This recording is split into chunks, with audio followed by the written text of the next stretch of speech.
Sabe aqueles discursos motivacionais que, assim, mal acaba a reunião e o efeito já passou? Pois é, e se a gente te contasse que a verdadeira liderança não tem muito a ver com palavras, mas sim com a química que acontece dentro do cérebro de uma equipe? É isso mesmo. Vamos desconstruir esses mitos da gestão para descobrir o que a neurociência tem a dizer sobre como impulsionar a performance de verdade. Fica a pergunta: quando o engajamento de um time cai, a primeira solução que vem à mente é uma reunião para levantar o astral? A ciência mostra que talvez a gente esteja procurando no lugar errado. Motivação não nasce de palavras que o vento leva, mas de reações químicas bem específicas. O nosso cérebro, no fundo, não é tão complexo quanto a gente gosta de pensar. Ele opera com um sistema bem primitivo, quase binário. O tempo todo ele está tentando evitar o perigo e buscar alguma recompensa. É um instinto de sobrevivência que, claro, a gente não deixa na porta do escritório. Ele está lá, ligadão, analisando cada e-mail, cada reunião, cada olhar. Tá, e quando a liderança falha? Aí o cérebro entra em modo de alerta total. E ele libera um verdadeiro coquetel químico que sabota a produtividade, a criatividade, tudo.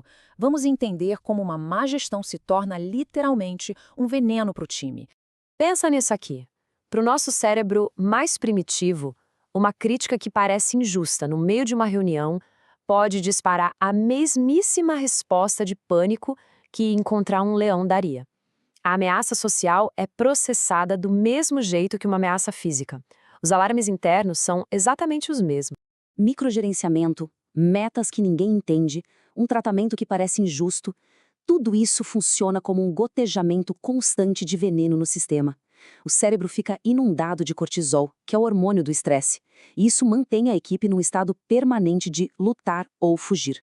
E qual o resultado disso? Não é só um time desmotivado, é um bloqueio biológico de verdade. O cortisol basicamente desliga o nosso córtex pré-frontal, que é tipo o CEO do cérebro, a parte responsável por pensar, por criar, por colaborar. Ou seja, o estresse nos torna literalmente menos inteligentes no trabalho. O pesquisador David Rock mapeou essas ameaças sociais num modelo bem famoso, o SCARF. Pensa naquela avaliação de desempenho que soou como um ataque pessoal. Isso é uma ameaça ao status. Ou aquela mudança de projeto que ninguém avisou, uma ameaça à certeza. São gatilhos que muitas vezes, sem a gente nem perceber, colocam o cérebro na defensiva e acabam com a performance. Bom, mas chega de falar do veneno. Qual é o antídoto? Grandes líderes fazem diferente. Eles agem quase como bartenders químicos, sabe? Eles sabem misturar o coquetel certo de neuroquímicos para criar um ambiente de confiança, onde as pessoas podem dar o seu melhor. O neuroeconomista Paul Zak foi atrás do ingrediente principal desse coquetel, a ocitocina, que ficou conhecida como a molécula da confiança. E os estudos dele mostram uma coisa fascinante. O que dispara a ocitocina não é a recompensa em si, mas o ato de confiar em alguém. A confiança é o verdadeiro gatilho. A ocitocina é o que faz a gente se sentir parte de alguma coisa. Ela aumenta a nossa empatia, fortalece os laços e manda um sinal claro para o cérebro. Aqui a gente está seguro. Então, o trabalho desse líder bartender é criar momentos e interações que mantenham a ocitocina fluindo, gerando um ciclo positivo de confiança e colaboração. E essa química toda, essa química positiva, tem um nome no mundo corporativo: segurança psicológica. E isso não é só teoria de laboratório, não. É uma métrica de negócio que traz resultados bem impressionantes. O Google, por exemplo, no famoso projeto Aristóteles, tentou decifrar a fórmula da equipe perfeita. Depois de analisar centenas de times, a resposta não estava na genialidade de cada um. Estava em uma única coisa: segurança psicológica. A liberdade de poder errar sem ter medo de ser punido. Segurança psicológica é isso. É a crença compartilhada de que ninguém vai ser humilhado ou castigado por dar uma opinião, por trazer uma ideia meio maluca ou por admitir que cometeu um erro.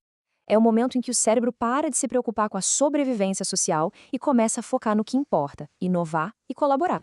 E claro, isso se traduz em números.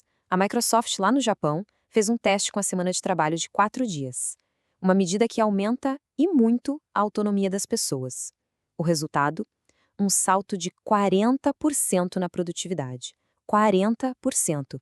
Isso não é mágica, é neurociência aplicada. É o cérebro trabalhando sem as amarras do estresse. Tudo isso nos leva para a teoria da autodeterminação. Ela diz que todo mundo tem 3 necessidades psicológicas básicas: autonomia, que é a sensação de controle sobre o que se faz; competência, que é se sentir eficaz; e relação, quer se sentir conectado com os outros. O papel do líder, então, é garantir que o ambiente de trabalho supra essas necessidades. Ok, a teoria é ótima, mas e na prática? Como é que um líder pode, já na segunda-feira, começar a hackear positivamente o cérebro do time? A neurociência também nos dá um manual para isso. O mesmo Pouzak criou um guia prático usando o acrônimo oxitocina. São 8 comportamentos que comprovadamente aumentam a ocitocina e a confiança.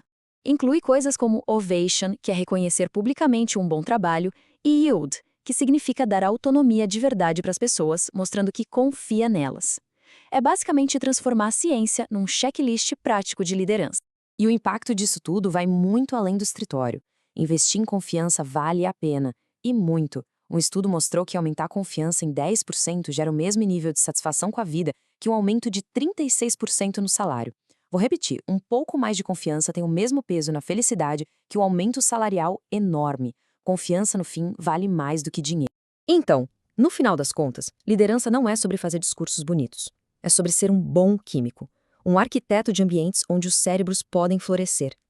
A pergunta que fica não é o que um líder vai dizer para sua equipe essa semana, mas sim, qual reação química ele vai conseguir criar.